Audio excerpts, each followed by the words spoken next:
Ángel, qué gusto tenerte aquí. ¿Cómo estás? ¿Cómo va esta campaña? Sí, gracias por estar. Muchísimas gracias la oportunidad, qué gusto estar aquí en este importante medio de comunicación. Saludarte a todo tu equipo de comunicación y así también a toda la audiencia de la provincia de Cotopaxi, de la Sierra Central del país. A mis compañeros y compañeras del Movimiento Revolución Ciudadana, a toda su estructura, a la cabeza, la compañera Gisela Wilcamayua, así también a los colectivos ciudadanos, diversos colectivos, diversos dirigentes, algunas personas que son de otros partidos políticos que hoy han venido a aglutinar en esta fuerza política, a la cual todo mi reconocimiento. Y como no, también a la compañera Ana Herrera Gómez, quien encabeza la lista, y a todo su equipo de candidatos que somos, en este caso, Ángel Tipantuño en segundo, Casillero en tercero está la compañera Génesis Chasi y en cuarto lugar está el compañero Damián Díaz. Así que muchísimas gracias por el espacio. Ángel, ¿cómo así te decides nuevamente tercias en la campaña electoral? Repito, hacia la prefectura no es que te fue mal, ¿sí? Sacaste una importante votación, pero ¿cómo así te decides nuevamente lanzar? Eso es lo que me han preguntado en distintas reuniones, participaciones que he tenido la posibilidad en estos días. La pregunta ha sido, ¿y cómo así, Ángel, cómo así te decides a participar? Quiero decir que es que no es decisión personal mía, porque yo no me debo a intereses personales, sino que yo me sujeto a la decisión colectiva de mi organización política. A mi organización política habrá que preguntar, en este caso a la compañera Gisela Wilcamayua, ¿por qué se le propuso mi nombre y cómo es que se le definió? Entonces entiendo que en las directivas cantonales y en la directiva provincial se hizo toda una valoración y se envió a la directiva nacional, en este caso al Buró Nacional, porque así señalan nuestros estatutos, y en ese marco, haciendo toda una valoración, habría definido que mi nombre también pueda estar acompañado en este proceso electoral. Algunas precisiones. Terminamos el proceso electoral de las seccionales, pero yo no me quedé escondido, a la cual ratifico todo el agradecimiento de la votación que nos dieron aquí en la provincia de Cotopaxi. Sin embargo, posterior a las elecciones, inmediatamente estuvimos en los corre-corres de justificar, presentar todos los informes justificativos del gasto electoral al Consejo Nacional Electoral. Estuvimos en ese corre-corres. Inmediatamente también estuvimos, porque yo volví a activar el tema del pedido de la revocatoria del mandato, y estuvimos generando movilizaciones, generando plantones en la Asamblea Nacional. Recuerda que venía ya en marcha el tema de juicio político contra el presidente. Entonces, incluso un periodista en uno de los comentarios dijo que de todos los candidatos aquí en Cotopaxi se han quedado callados, excepto el Ángel Tipantuña. El único que está activo como ex candidato es el Ángel Tipantuña, decía. Entonces, en ese marco, desde luego, cuando ya vino la muerte cruzada y el Buró Nacional anunció que los 47 asambleístas que estuvieron en bloque de UNES actuando frente al gobierno, al nefasto gobierno de Guillermo Lazo, que ellos debían postularse. Eso significa que aquí en Cotopaxi debía postular la compañera Ana Herrera Gómez, que ha sido una asambleísta firme, que mantuvo firme al interior del bloque de UNES, que merece muy bien encabezar la lista. Entonces, desde luego, el movimiento político se sujetó mediante análisis territoriales y se respaldó esa decisión. El tema era el segundo. ¿Cuál era la idea? La idea era que cualquier otro compañero o compañera podía asumir ese papel protagónico en el segundo casillero, pero de igual manera, con lo que usted acaba de decir, recientemente pasamos el proceso electoral de las seccionales, que ni siquiera yo me había imaginado, sacamos importante número de votación aquí en Cotopaxi. ¿Qué significaba eso?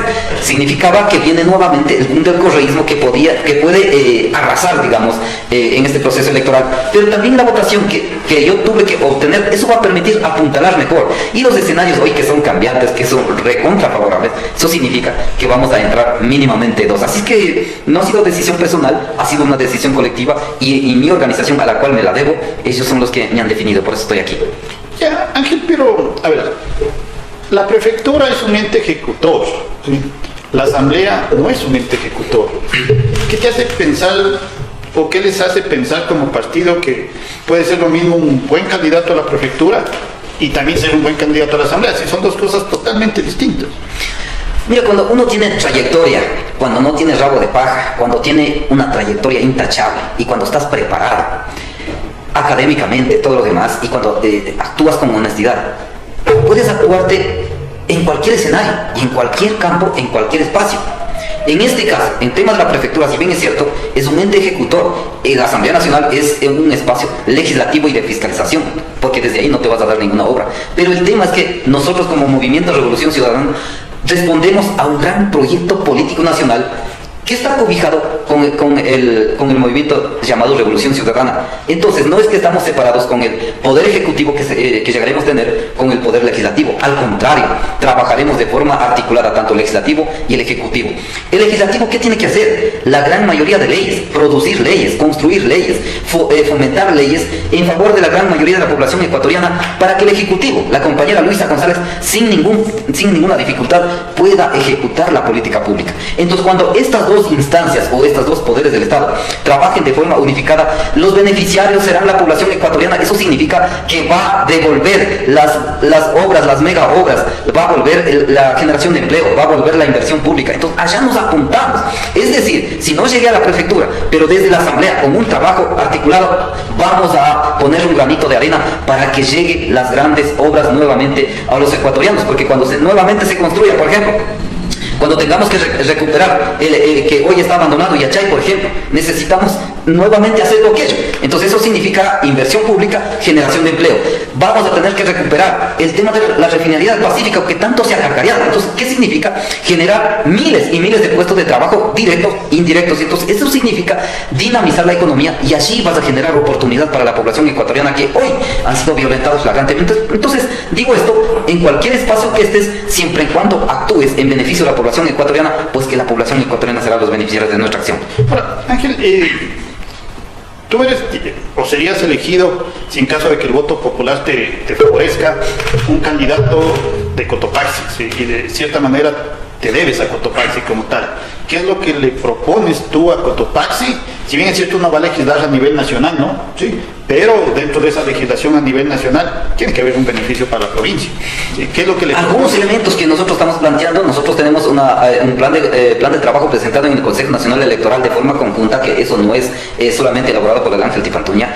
En ese plan de trabajo contempla, primera acción, hacer seguimiento varios proyectos de ley que ha sido quedado pendientes en la Asamblea Nacional. Algunos, me cito uno de ellos, el proyecto de ley de aguas presentado por la compañera Ana Yara Gómez.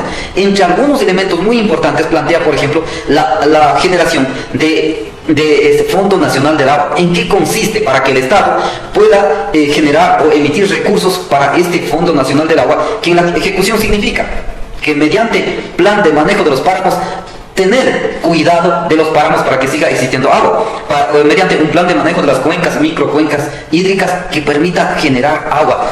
En el transcurso de estos últimos 6 años que no está Rafael Correa en la presidencia de la República, habría secado casi 11 ríos aquí en la provincia de Cotopaxi. Eso significa que hay una aceleración de secar ríos. Entonces, cuando tengas el Fondo Nacional del Agua, va a permitir que el Estado, la política pública, pueda invertir, pueda inyectar recursos para el plan de manejo de los páramos, por ejemplo. Te cito como ejemplo. Y el otro, aquí en la provincia de Cotopaxi, solo como ejemplo, cuánta gente, cuántos compañeros y compañeras del sector rural particularmente están trabajando en las empresas brocoleras, florícolas, por ejemplo, están triplemente explotados. Entran a las 6 de la mañana, salen a veces a las 6 de la tarde, porque ellos están trabajando supuestamente con un contrato de código laboral. Sería de 8 horas, pero lamentablemente el patrono, ¿qué te pone? Te pone una tarea, que esa tarea ni entrando 6 de la mañana ni 6 de la tarde no pueden terminar. Ni siquiera tienen el EPP, que se llama el equipo de protección personal, ni siquiera eso lo tienen. Entonces necesitamos igual trabajo. No, es que aquí es el igual tema. pasaba en la época de Rafael Correa, porque las condiciones son exactamente las mismas. Sí, y durante 10 años de gobierno nunca se cambió. ¿Cómo vas a cambiar ahorita? Sí. Eso no es verdad. ¿Cómo que no es verdad? Eso no es verdad. Sí, las mismas condiciones. En el tema florícola nunca ha habido, una cuestión de justicia de las florícolas hacia los trabajadores. Siguen siendo los mismos horarios de trabajo en el tema de San Valentín. Si por ejemplo ahí se duplica el tema del trabajo, se les compensa de cierta manera, sí, es una realidad que sigue existiendo. Ahí sí. Algo has dicho. Mira, en el gobierno de Rafael Correa se hizo el código laboral, sí, y allí, en cambio, ¿cuál era la diferencia? La obligatoriedad de afiliación a la seguridad social hasta a las amas de casa. Sí, no existía trabajo o contrato por horas. Pero desde cuando con Moreno hicieron esa ley de apoyo humanitario que permitía el artículo 19-20, contrato a mitad de tiempo. ¿Qué significaba? Podía ser contratado desde las 7 de la mañana hasta mediodía o de la 1 hasta las 4 de la tarde. Eso significaba, pero puedes llamar a cualquier hora, no necesariamente en ese horario. Eso es lo que hicieron. El artículo 20, que el patrono en cualquier momento puede darte por terminado de forma unilateral. Eso no existía en el gobierno de Rafael Correa. Pero sin embargo, siendo que estén contratados a mitad de tiempo, pero ya te digo, la carga laboral se han puesto 3 veces más. Y por eso es que, repito, siendo que entran a las 6 de la mañana, no terminan hasta las 6 de la tarde. No terminan la tarea y por eso que ni siquiera están ganando sueldo básico. Y lo más grave es que ahora el Ministerio de Trabajo ni siquiera te van a visitar, el IES ni siquiera te va a visitar cuando ellos son la entidad de control. Entonces cuando alguien ha dicho, mira, así nos están explotando, entonces que ponga la denuncia. Es que no tiene que haber la denuncia, tiene que ser por oficio. Para eso está el Ministerio de Trabajo, el IES, el Ministerio del Ambiente incluso, para de forma sorpresiva hacer operativos de control. Entonces necesitamos una norma legal que permita hacer eso. Eso te va a garantizar a cumplir los derechos irrenunciables de los trabajadores, pero necesitamos ir reformando para hacer que la cumplan. Otra cosa es que el Ministerio de Trabajo no cumpla con sus te digo que el Ministerio de Trabajo se debe poner la obligatoriedad. Cuando nosotros hemos tenido que ir a hablar, es que no hay una norma legal que nos obligue. Nosotros actuamos solamente cuando hay una denuncia. Es que nadie te va a poner la denuncia porque no hay trabajo. Si te pones la denuncia, te pierdes el puesto de trabajo, aunque sea lo que tengas de trabajo. Entonces, esas cosas tenemos que ajustar. Te estoy poniendo como ejemplo, pero sin embargo, aquí en el Ecuador, repito, en la Asamblea y con el Ejecutivo tenemos que trabajar de forma conjunta para llevar adelante la ejecución de la política pública. Permítanme, hay otro elemento que tenemos que conversar. El tema es que en el día martes de esta semana tuvimos la oportunidad de recibir aquí en la provincia de Cotopaxi a la futura presidenta de los ecuatorianos, Luisa González, aquí en Cotopaxi, con la cual hemos tenido una serie de actividades, participación en algunos medios de comunicación, encuentro con sectores sociales en la Federación de Barrios, hemos tenido que tener una modesta caravana aquí en La Tacunga, caravana hacia Faxilí, caravana a Pujilí, caravana en Salcedo y un gran cierre del evento con show artístico bailable en Pujilí, y donde realmente la compañera Luisa González llevó semejantes sorpresas. Por ejemplo, un grupo de colectivos de jóvenes entregaron la mejor presentación, el mejor regalo, el borreguito, la llamita bebé, como nosotros llamamos. Entonces, la compañera fue contento y estamos muy agradecidos a todos los compañeros y compañeras quienes acompañaron en este recorrido, quienes colaboraron con sus vehículos a acompañar en esta caravana. Así es que, ¿por qué digo que es la futura presidenta de los ecuatorianos? Pues ya después hablamos de la compañera Luisa, sí. El tema de la propuesta de ustedes como tal hacia la Asamblea, sí. Me dices, hay un tema del proyecto de aguas, que es algo que presentó la asambleísta Herrera, sí, que debería entrar a primer debate, por lo menos, sí, a una discusión, porque es una necesidad en el país, coincido en eso. Días atrás hubo el foro hídrico, sí, parece que así se denominaba en la Universidad Central, sí, donde se iba a discutir este tema, que es interesante. El tema del trabajo, ¿qué más le están ofreciendo ustedes? No es un ofrecimiento, digamos, es un plan de trabajo. ¿Cuál es la propuesta del plan de trabajo de ustedes? Que se pone como requisito para inscripción de candidaturas. Otro de los elementos es el tema de seguridad ciudadana. ¿Qué es lo que pasa en este país? Se dice que no existe una norma legal para que esté protegido los señores policías. Por ejemplo, esos son otros temas para el análisis. ¿Cuál es la dificultad que podría tener una norma legal para la aplicabilidad de la fuerza progresivo de la fuerza, digamos, por parte de la fuerza pública para neutralizar y detener en un escenario de violencia, por ejemplo, que vive el país? Entonces, esas son un tema de análisis, porque hay otros son temas ya con propuestas, otros son tema de análisis. Hay algunos otros elementos, por ejemplo, el tema de educación superior. ¿Cuántos jóvenes hasta ahora no han podido ingresar a las universidades? Solamente en este gobierno, alrededor de 90,000 jóvenes estudiantes o jóvenes bachilleres que no han podido ingresar a las universidades. Necesitamos hacer un análisis de cuáles serían las dificultades. Se decía, el problema era la CENESID, el problema era las evaluaciones. Este gobierno ofreció de que iba a eliminar la CENESID, no lo hizo. Sin embargo, pasó la responsabilidad de la CENESID a las universidades. Sin embargo, no resuelve. El problema es la inversión pública. Este gobierno no se lo ha hecho ni siquiera una aula escolar universitaria. Entonces, son esos temas que tiene que ver para la educación superior. Otro, el tema de la seguridad, de la salud, perdón. En este país, ahora, con la externalización de la medicina, en este caso, para los pacientes, ¿qué es lo que ha ocurrido? Las empresas farmacéuticas es la que ha enriquecido.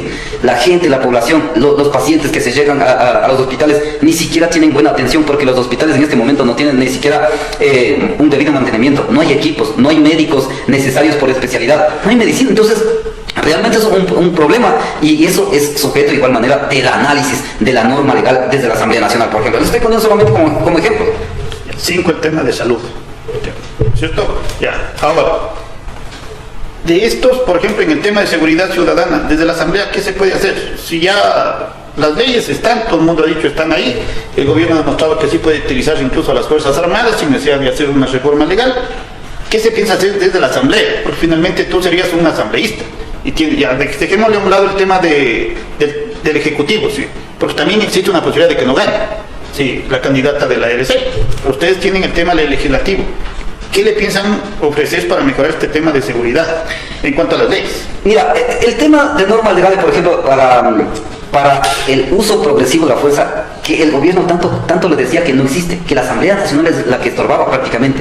Pero sin embargo, esa ley existe. Sí, el tema es que se necesita un trabajo articulado, repito, entre el legislativo y el ejecutivo. Si tienes una actividad separada, eso es el problema que ha venido en estos dos últimos gobiernos, que prácticamente no se ha podido ejecutar la política pública. Necesitamos hacer un trabajo articulado. Por ejemplo, el gobierno va a emitir algún proyecto de ley. El gobierno como tal va a presentar algún proyecto de ley. Pero si cuando tengamos un trabajo articulado entre estos dos poderes del Estado, por supuesto que la Asamblea Nacional, particularmente como Ángel Tipantuni en la Asamblea Nacional, estaremos prestos para debatir, analizar en la brevedad posible, de acuerdo a los tiempos establecidos por la Ley Orgánica de la Función Legislativa, producir leyes.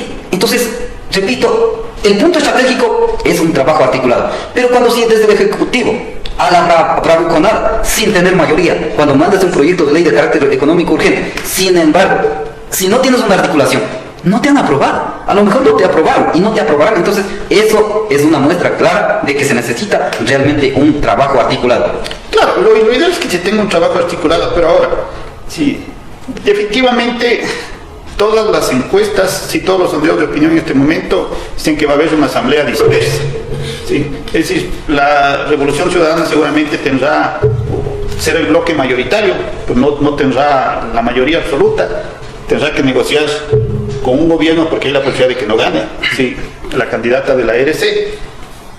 Ahí cómo van a trabajar ustedes, porque se les dice que todo el tiempo pasaron ustedes bloqueándole al presidente Guillermo Lazo, y por eso el presidente Guillermo Lazo dice: señores, hay que rodarle la cabeza y estamos metidos en este problema. Es falso. ¿Cómo que es falso? Pues si todo lo que proponía el presidente ustedes rechazaban ahí. Es falso. Es falso de falsedad absoluta. Cuando dicen ustedes... Bueno, a ver, hace un momento dijiste que respondes a un proyecto político, sí, y que tú vas ahí a apoyar ese proyecto político. O sea, es que ahorita no te me vengas a salir del tema, ¿sí? Porque ustedes, si hay algo que tienen de bueno es que trabajan orgánicamente. Sí, ya. Pero, por ejemplo, sí, en la subida de los impuestos, ahí la RC se hizo de la vista gorda y ¡tac! Nos clavaron los impuestos. Sí. Falso de falsedad absoluta. Mira, permítame, o sea, yo quiero ser bien claro. O sea, cuando dices me incluyes a mí, yo no he estado en la asamblea, voy por primera vez de candidato, primera cuestión. Segundo, ¿vas a estar independientemente en la asamblea o vas a hacer lo que te dice tu bloque? El tema de que la asamblea haya bloqueado, de ninguna manera, hasta donde yo conozco. Recientemente el compañero Pirene Correa estuve en varias entrevistas recorriendo. Entonces ahí dice que ha sido aprobado 41 leyes. 41 leyes. ¿Y cuánto de ellos enviado por el Ejecutivo, por Dios? O sea, existió. Tramitaron, dieron tratamiento y dieron paso a los proyectos de ley enviados por el Ejecutivo, entre ellos el uso progresivo de la fuerza. Te estoy poniendo como ejemplo. Y el tema es que el gobierno... Me parece que hay un error, que 41 leyes no aprobaron por el Congreso, si el gobierno mandó solo apenas 4. O sea, te estoy diciendo, entre ellos enviado por el Ejecutivo, sino que varios asambleístas también presentaron. Pero 41 leyes no hubo. Yo me estoy basando en lo que ha dicho la compañera. Yo me estoy basando en eso, no me estoy inventando. El otro tema... Tanto se cacarea, tanto se desinforma el tema de que el bloque de asambleístas le permitió para que pase por el Ministerio de la Ley. ¡Falso! ¿Quiénes son los responsables para que ese proyecto de ley de carácter económico urgente, una ley impostera que como denominaron a alguien, que pasara por el Ministerio de la Ley? ¿Quién estaba de presidente de la Asamblea? Estaba la señora Guadalupe Llori. ¿Acaso que estaba de la Revolución Ciudadana? Pero ¿Quién estaba manejando? Es que hay que ser preciso. ¿Quién estaba manejando la asamblea? El gobierno y sus aliados. ¿Y cuál era el procedimiento? La presidenta de la Asamblea Nacional, en el momento cuando ya no se aprobó, es que ese es el elemento clave, cuando ya no tuvo los votos necesarios para aprobar el proyecto de ley enviado por el Ejecutivo, la presidenta simplemente tenía que, a través de secretaría, notificar al presidente indicando que ha sido rechazado este proyecto de ley. Pero como estaban tan vendidos presumiblemente, ¿qué es lo que hicieron? Pusieron una nueva reconsideración. En esa nueva reconsideración es que prácticamente... La RC tenía que decir, señores, votamos en contra, y la RC en cambio dijo, señores, nos abstenemos. Como se obtuvieron, entra por el Ministerio de la Ley. Esa es la historia. Porque hubieran dicho exactamente lo mismo que dijeron hace un rato. Señores, negamos el esta es una cierta ley, cantaleta de un sector de medios de comunicación que lo vendieron. O sea, ¿cómo han ido mintiendo? O sea, es que Ángel, no es que ustedes tienen la razón en todo, es lo que pasó. Sí, yo puedo ver indicarte algunos temas de asambleístas de la Revolución Ciudadana que dicen, sí señores, nos equivocamos. Sí, porque eso fue lo que pasó. Por ejemplo, ¿cuántos comieron dormidos? Nombres, ¿cuál? La producción. Es que no es así. El tema es que en el momento cuando hay una decisión, cuando ya se termina de votar, negando, ¿qué es lo que tienen que hacer los asambleístas? Terminó, nos vamos a la casa. Termina una actividad y se va a la casa, termina. Pero como estaban tan maniobrados, cuando ya sale el bloque de la Revolución Ciudadana, llaman a reconsiderar. El bloque de la Revolución Ciudadana estaba afuera. No es que estaban en el curul, y abstuvieron en votar. Esa es la realidad. Hicieron con tanta mañosería. Entonces, a esas cosas hay que investigar de mejor manera y no hay que venir a seguirles replicando, porque lo que usted está haciendo en este momento es favorecer a la ultraderecha. Eso es todo, simplemente. Ese es el tema. Ya, perfecto, sí. Ángel, el tema de la educación superior, sí. ¿Cómo se va a mejorar este tema? Sí, si básicamente Guillermo Lazo no hizo ningún cambio. Lo único que hizo es cambiar el nombre. Sí, va básicamente al método de ingreso a las universidades, sí. ¿Qué es lo que se va a proponer desde ustedes para mejorar esto? Inversión pública.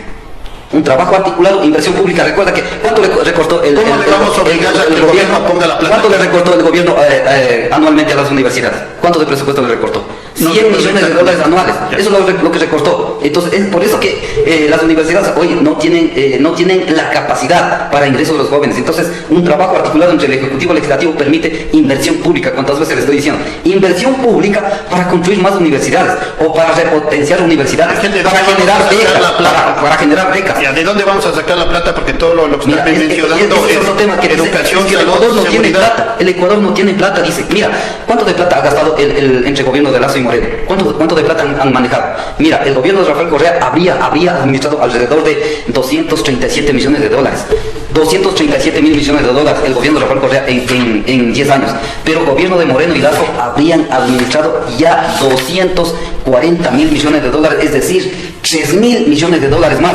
Pero la diferencia es que ¿dónde está la obra pública? ¿Dónde está algo? ¿Dónde está la plata? Entonces aquí se le dice que no hay la plata. Mira, más de 8.000 millones de dólares en banco suizo que este gobierno no quiere traer. Entonces tenemos que traer esos recursos que son de los ecuatorianos. Ese es el tema, que la plata, en vez de terminar en hechos de corrupción, la plata vaya a la obra pública.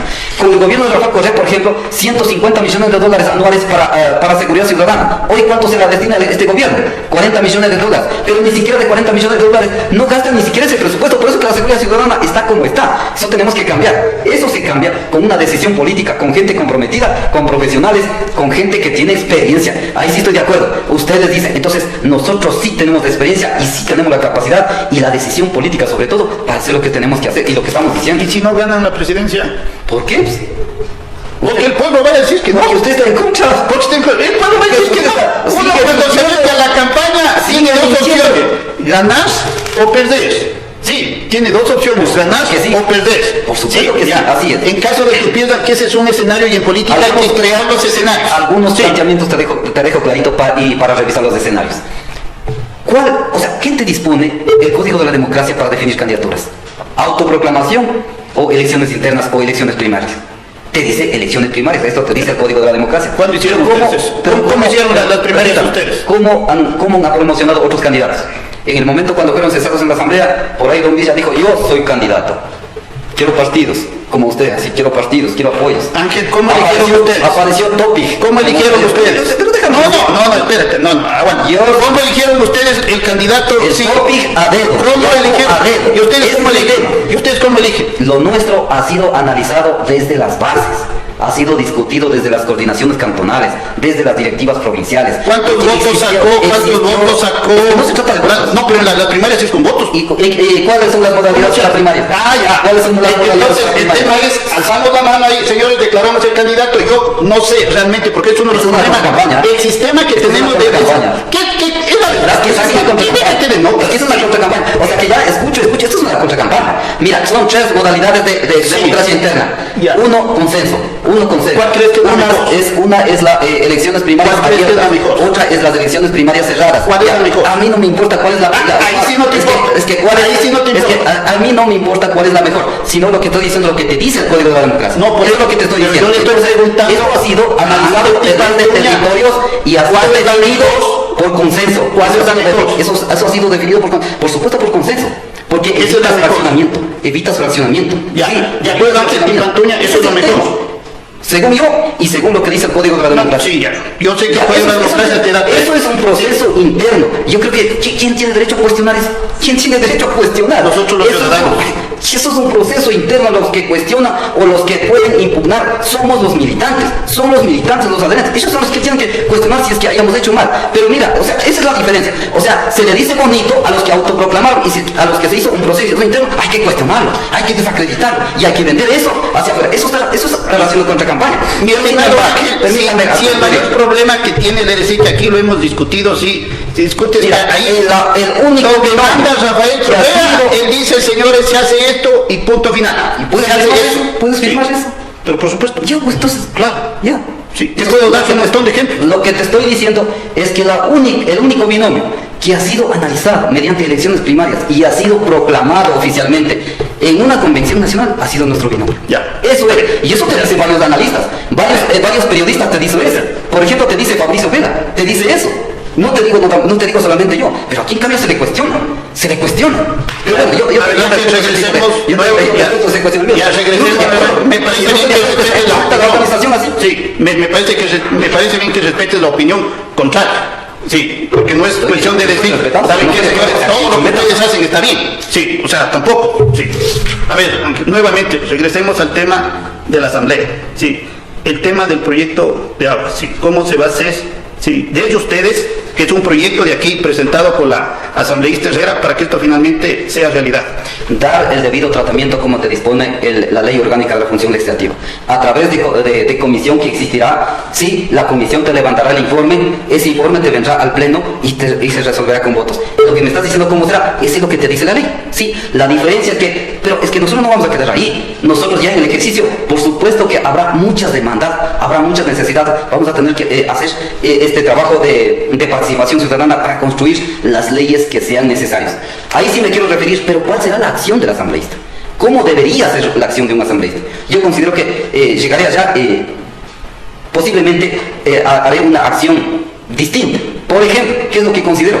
Cuando tengas que trabajar un proyecto de ley o un proyecto de reforma a X y Z ley, ¿con quién tienes que trabajar? ¿Con dos asesores, con dos asistentes allí, cerrado la puerta, o tendrás que bajar al territorio? Esa es la diferencia. Nosotros consideramos, sí, un grupo de compañeros consideramos que el asambleísta o el legislador, para construir un proyecto de ley, tiene que bajar al territorio. Digamos que vamos a hacer un proyecto de ley, reforma un proyecto de ley de tránsito, me invento. Esta vez solamente voy a poner como ejemplo.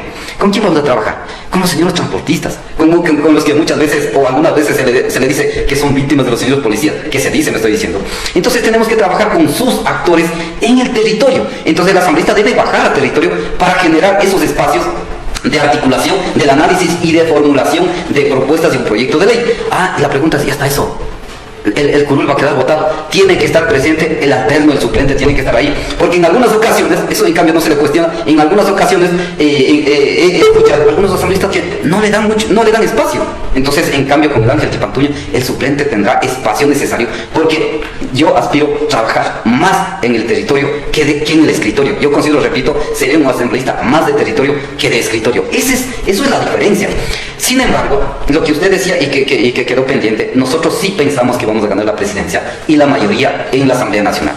Tienes dos condiciones para ganar en una sola vuelta. Primero, de acuerdo al Código de la Democracia, estar por encima de 40% de intención de votos, y según una encuesta de hace 2 semanas, tenemos más del 41% de intención de votos. Primera condición. Segundo, que tienes que, el que sigue debe estar con mínimo de 10 puntos. ¿Cuánto es el que sigue? ¿Cuánto es el que sigue? Con 11 puntos. Eso significa que tenemos diferencia de 10 puntos.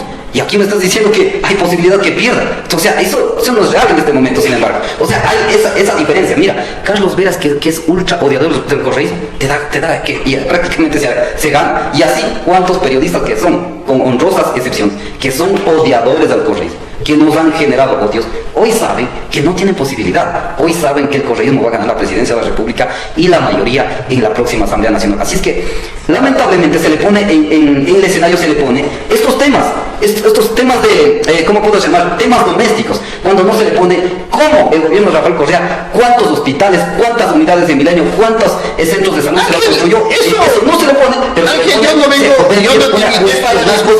10 años domésticas. Yo no te invité a discutir los 10 años de lo que hizo Rafael Correa. Yo vengo para hablar de esas cosas. No, es que yo no vengo, es que yo te puse un tema porque vos eres asambleísta. Si no vas a ser candidato a la asamblea y la gente, sí, los votantes, los que van a votar por ti, sí, o los que no van a votar, necesitan saber cuál es la propuesta del candidato a la asamblea. Sí, no lo otro que la asamblea que va a preguntar lo que en un caso que soy un tipo como Casas Grabado, yo tengo mi criterio, yo necesito hablar lo que la población ecuatoriana necesita escuchar, y yo necesito que la población por supuesto ecuatoriana es saber, en caso de que tú seas elegido asambleísta, qué leyes vas a proponer en beneficio de ¿Ya te he dicho como ejemplo? Sí, ya, exacto, eso es lo que hay que ir discutiendo, sí, el plan de trabajo, porque te recordaré que de acuerdo al Código de la Democracia, el plan de trabajo que ustedes presentaron, sí, se cumple a rajatabla. Sí, no es que yo presente un plan de trabajo y hago otra cosa, porque si se hace otra cosa, se corre el riesgo de que se les algunas reformas de mandato, ¿no es cierto? Así ya, entonces resulta que lo que tú presentaste con el equipo de los 4 asambleístas, 4 principales y 4 suplentes, es lo que se tiene que cumplir. No puedes hacer otra cosa más, no te puedes salir de ese marco constitucional, de ese marco institucional. Sí puedo salir. Sí puedo salir, o sea, puedo hacer más de lo que presenté. Lo que no puedo hacer es menos. Es la diferencia. Mira, no estás claro. O sea, yo sí puedo, porque son líneas básicas que se presentan. Entonces yo sí puedo salir, es decir, puedo hacer más. Lo que no puedo hacer es menos. Ya, perfecto, ya. Tú acabas de decir que nos acabaste de mencionar como ejemplo que son lo que tú decías, lo que tiene el plan de trabajo. 5 leyes o 5 aspectos. ¿Sí? Aguas, el tema de producción, seguridad ciudadana, educación superior, salud. Ya. ¿Cuál es la cosa adicional que vas a presentar en caso de ser elegido como asambleísta? Bueno, el tema es que nosotros somos un bloque y seremos un bloque. Ese bloque va a tener que ir analizando cuáles serán las leyes prioritarias. Pero tú como asambleísta tienes que proponer también. Lo que yo te he dicho es lo que ya te he indicado. Sí, ya, pero tú acabas de decir que puedes hacer algo más. Yo lo que te estoy pidiendo sí es que ese algo más, porque los asambleístas dentro del bloque, sí, por más que sea el bloque de la Revolución Ciudadana, que yo creo que eso es lo que se debe hacer, se debe decir, señores, yo como asambleísta, sí, propongo que discutamos este tema y lleguemos a un consenso con todo mi bloque para apoyar mi propuesta. Sí, mi propuesta, porque yo asumo que Ángel Tipantuña, al igual que los demás asambleístas, también saben que en territorio, en sus provincias, hay cosas específicas que se debe hacer. Sí, yo por ejemplo, a mí me hubiera gustado y me gustaría que todos los asambleístas que vayan a ser elegidos por Cotopaxi, que todos los partidos, sí, que están con candidatos a la asamblea, las 10 listas, por ejemplo, me estén discutiendo un tema de riesgos. Porque nosotros aquí tenemos un volcán Cotopaxi, sí, que sabemos que está ahí, sabemos que algún rato nos va a presentar, sabemos que algún rato va a erupcionar y es necesario que nosotros trabajemos en la prevención con una ley que no tenemos. Entonces, por ejemplo, a mí me gustaría, sí, y como ciudadano, sí, creo que a todos, ¿sabes qué se va a proponer, por ejemplo, en eso? ¿Como ciudadano o como actores políticos? Como ciudadano. Porque mira, si resulta que erupciona el Cotopaxi, salimos todos perjudicados. Sí. ¿O consideras que no es necesaria una ley para mejorar el sistema de riesgo y prevención? En bloque tenemos que analizar muchas cosas y porque yo me debo a una organización política, analizaremos en bloque. Ahora tú me has dicho adicionalmente, claro, yo podría señalar algunas otras cosas. El tema de la ley de seguridad social, por ejemplo. Perfecto. La ley de seguridad social, a la cual honrosamente nosotros hemos venido trabajando en estos últimos tiempos con los compañeros afiliados al Seguro Social Campesino que se estaba proponiendo, digamos, antes que vaya a la Asamblea, el proyecto de reforma a la ley de seguridad social. Algunos elementos, por ejemplo, un par de reformas por cuestión de tiempo que consideras tú, que por ejemplo, ese tema a mí me parece importante en este momento. El tema así tan rápido, elevación voluntaria, el aporte de los afiliados al Seguro Social Campesino, porque hay algunos compañeros afiliados, tienen algo de posibilidad y quieren aportar más, se llama aporte diferenciado, y cuando, en este momento aporte es $4, digamos, ya, pero hay otros que quieren aportar $20 mensuales, ¿qué significa? Que cuando jubilas, de igual manera tienes un porcentaje alto, un poco alto considerable de jubilación, primera cuestión. Segundo, es el tema de urbanización. Cuando el municipio te declara zona urbana, y donde era dispensario médico, donde había los compañeros que viven del cultivo de la tierra, cuando el municipio, en algunos casos sin razón alguna, se ha declarado urbana, automáticamente se desafilia a los afiliados del seguro campesino. Ese es otro de los temas para regular. Tres elementos.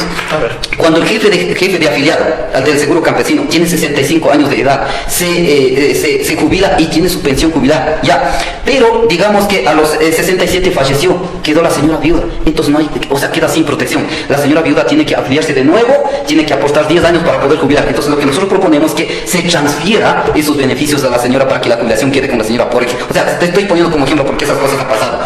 En el ámbito de la administración, nosotros consideramos que en este momento el cuerpo colegiado del Consejo Directivo del IES es de tres tripartito: delegado de los empresarios, delegado del gobierno, del ejecutivo y de los asegurados.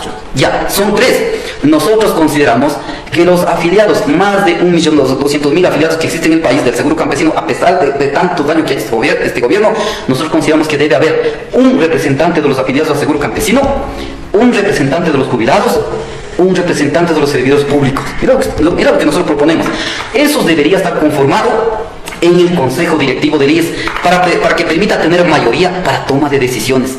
Por ejemplo, para la adquisición solvente, digamos, ágil de medicamentos, para construcción de cuántos dispensarios médicos tipo C, tipo A, B y C, que se construía en el gobierno de Rafael Correa. En Manabí tenemos un tipo C, tipo hospital, pero del Seguro Social Campesino. Eso es un avance que hubo en el gobierno de Rafael Correa. Entonces te digo, como un proyecto de ley, y yo podría llevar adelante eso. Porque, o sea, en eso estuvimos trabajando con el director nacional actual del Seguro Campesino y una serie de organizaciones del Seguro Campesino a nivel nacional. Te pongo como ejemplo. El tema de la deuda en el Seguro Social Campesino, ¿cuál es tu opinión sobre eso y cómo podríamos hacer una reforma? Mira, tomando en cuenta la situación actual en la que va a dejarse el gobierno. Ahí necesitamos tomar alguna medida urgente, sí, para evitar, sí, que se empeore el tema del Seguro Social. Dentro de la norma legal que se propone reformar es la forma de cobro. ¿En qué puedes cobrar? Y puedes cobrar en bienes. Sí, el IES tiene terrenos, el IES tiene bienes, entonces se te puede cobrar en eso, por ejemplo. Entonces, otro de los temas es que, ¿qué es el sector más moroso, pero que está dirigiendo al IES? El sector privado. El sector privado no ha pagado oportunamente, no tengo esa cifra, pero no ha pagado años a la seguridad social, y sin embargo, ellos son los que dirigen. Entonces, en la norma legal, en la reforma, necesitamos que quienes dirijan a la seguridad social sean los dueños, sean los propios afiliados, ellos que definan los destinos de los afiliados. Ahora, una última pregunta para terminar esto, Ángel. Tengo entendido, si no me equivoco, ahí me corriges, sí, hay como 20.000 millones de inversiones del Seguro Social. Sí. El Seguro Social tiene dinero, lo pasa al BIES y el BIES hace inversiones. Hay más o menos 20.000 millones investidos en el país. ¿Sí? ¿Qué se está haciendo con eso?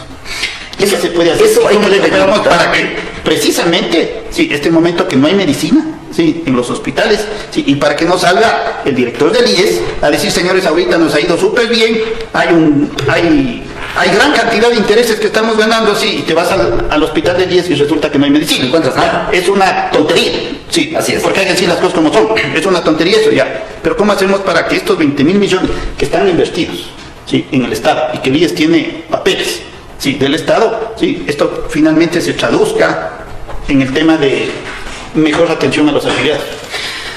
Eso le digo. Ahí hay una reforma legal que se Por supuesto, creo yo. Por supuesto, hay una reforma legal, y con una reforma legal, con una resolución del Consejo Directivo del IES, pero teniendo este cuerpo colegiado, como le digo, ahí es posible. ¿Tú crees que lo fundamental es aumentar el tema de del Consejo Directivo? Por supuesto, la mayor representatividad, principalmente de sus afiliados. Y ahora no tenemos uno, y lo otro es de los empresarios y otros del Ejecutivo. Y en este momento el Ejecutivo y el sector empresarial son los mismos. Y prácticamente el sector, el representante de los trabajadores, como se los llama, o de los asegurados, prácticamente se ha convertido vendido allá mismo, lamentablemente. Pero, en caso de que ustedes llegaran a tener gobierno, sí, tendrían lo mismo, 2 contra 1, y ustedes serían... Por el momento sí, claro. Hasta que tengamos la reforma de la ley, sí, pero es que nosotros, como vamos a participar en este proceso electoral, o sea, vamos a ganar las elecciones y vamos a tener un nuevo gobierno, y la nueva presidenta no es que viene del sector empresarial, no es que viene de la banca, viene de los sectores populares, como la compañera estuvo aquí, dijo, yo vengo de una parroquia igual que ustedes. Por supuesto, ahí está la diferencia. Entonces la compañera no vendrá a poner pues, a un banquero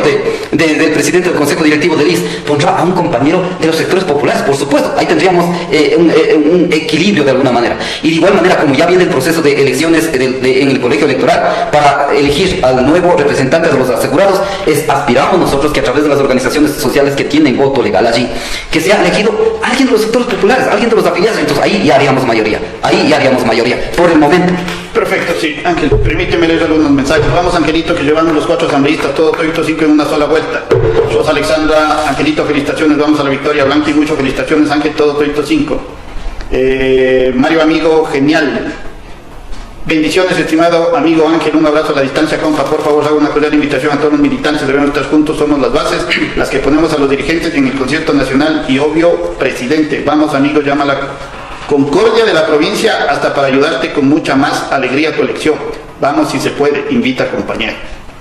Siguen teniendo problemas en DRC entonces, sí. No me dirás que me estoy inventando, soy prensa de Cruzón, está diciendo el mensaje nomás, sí, de tu amigo y militante. Sí. Pero usted nadie felicita. La candidata. ¿Y por qué hay que felicitar a mí? Para que me felicite. Sí, el que está cuestionando. Pero yo ese es mi deber, pero tengo que cuestionarte. No, va a ser sí. La candidata del DRC tiene muy buenas posibilidades de ganar la elección. La verdad, todos podemos hacer cosas grandes. Amigo, vamos a sacar adelante a la presidencia. A ver, ese presidente todo arregla. Con dinero entonces paso, y como no le interesan las leyes, se pasa por el forro la ley. Por eso arregló y subió el proyecto de ley. En la nueva asamblea y la nueva presidencia se puede dejar sin efecto. Por favor, más respeto a la asamblea. No trate de bajar la guardia del candidato. Ángel, dale con fuerza, inteligencia, si se puede. El pueblo lo sí, ya. Ya te voy a poner regla ya los compañeros. Es exactamente, ya. Hay otro que me está insultando ahí, René Corrales. Sí, don René Corrales, venga y conversemos, le invito. Usted por interno pídame el teléfono, yo no tengo ningún problema, aquí todos son bien recibidos. Venga, discutamos esto.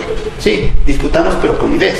Venga, le invito, sí, escríbame por interno, yo le doy mi número de teléfono y pactamos, sí, una entrevista, porque su opinión como ciudadano, sí, es válida. Sí, así es que ven, yo le invito para que esté sentado exactamente como está aquí Ángel, para poder discutir del tema político y del tema social que estamos viviendo en el país, porque es importante que nosotros, sí, que usted, yo, que toda la gente discutamos, sí, y discutamos ideas.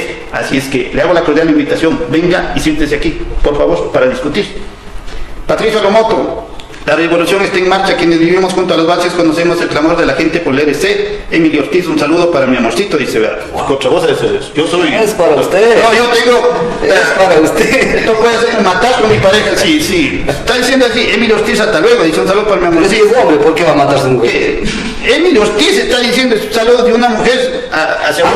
Emilio Ortiz. ¿Qué? Emilio dice Ortiz, es contra vos.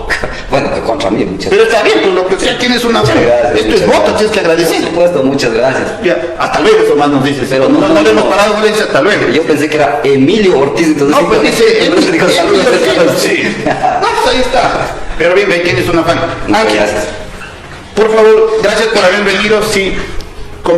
Te quisiera comprometer, porque nosotros sí vamos a hacer unos programas especiales como lo hicimos en la campaña, para tenerles aquí a los candidatos para discutir exactamente el plan de trabajo, sí, de lo que ustedes han presentado, porque como estamos de acuerdo, sí, tanto tu persona como mi persona, ustedes como asambleístas, esto se convierte en un mandato en caso de que llegue, y es necesario discutirlo en mayor profundidad, sí, este tema.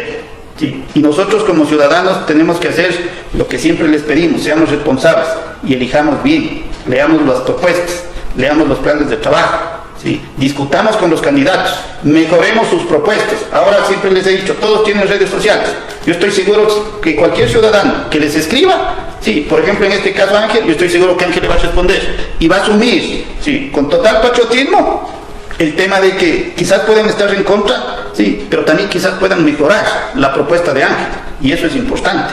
Y lo mismo hagan con absolutamente todos los candidatos. Revisen y verifiquen cómo están conformados los equipos de trabajo, revisen y verifiquen qué han hecho antes, sí, porque eso es importante. Y ahí vayamos a las urnas y elijamos bien. No nos podemos dar el lujo de nuevamente volvernos a equivocar, pero hagámoslo de una manera consciente. Sí. Ángel, gracias y comprometido en esto. Muchas gracias. Tomo sus palabras. En efecto, así estaré. La diferencia es que yo no estoy encabezando la lista. Si de pronto definen solamente a los que encabezan la lista y ahí no podré participar. Nosotros, si fuera el caso. Pero si nosotros, usted me invita personalmente, muchísimas gracias por el espacio. El programa que lo solemos hacer, te comento cómo hicimos, que se llama segmento porque el pueblo lo pidió. Generalmente, por ejemplo, en la alcaldía le teníamos al candidato a alcalde, sí, y a su primera concejal, porque tienen que hacer un trabajo en conjunto. En el tema de la prefectura, sí, teníamos al candidato a prefecto y el candidato a viceprefecto, porque es equipo. Sí, entonces en este caso sería importante porque claro, finalmente de acuerdo a todos los sondeos de opinión, lo máximo que podremos llegar a tener, excepto que haga una votación, pero de esas que arrase, sí, que no va a pasar aquí en Cotopaxi, sí, se llegará a tener máximo 2 asambleístas por un partido, no más, esa es la realidad, ¿no es cierto? Excepto que ustedes arrasen como hace algún tiempo atrás y donde tuvieron 3 asambleístas, sí. Pero ahí, sí. Pero eso es lo que pretendemos, así es que Ángel comprometido. Sí, muchísimas La gracias. próxima te voy a echar ahorita tamarindo para Sí, que te muchas tranquilices. gracias. Sí, la manzanilla Solamente parece que ha sido la manzanilla silvestre, que te pones bravo, o no sé qué le pusieron ahí, sí. Por la prueba vamos a hacer eso para evitarnos Es para terminar. cualquier exaltación. Muchísimas gracias, Y a la barba brava, bravo creo que le han traído al candidato, ¿qué hicieron? Sí. Decir en parte final a la población de la provincia de Cotopaxi y al país. Guillermo Lazo, Lenín Moreno tiene candidatos. Otto Sonnenhosner es candidato de Lenín Moreno.